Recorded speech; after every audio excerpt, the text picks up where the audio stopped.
ایک بادشاہ نے 3 بے گناہ لوگوں کو پھانسی دینے کا فیصلہ کیا، جن میں ایک عالم، دوسرا وکیل، تیسرا فلسفی تھا۔ تینوں کو پکڑ کے پھانسی گھاٹ تک لایا گیا۔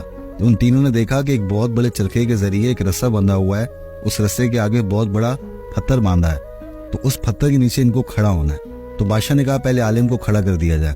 تو عالم جیسے آگے کھڑا ہوا، بادشاہ نے کہا تمہاری آخری خواہش کیا ہے؟ تو عالم نے کہا میں نے ساری زندگی اللہ اللہ کی ہے اور میں جانتا ہوں کہ مجھے میرا اللہ آج بچا لے گا۔ جیسے ہی اس رسے کو چھوڑا گیا تو پتھر تیزی سے نیچے آیا اور سر کے اوپر آ کے رک گیا، یعنی کہ وہ بچ گیا۔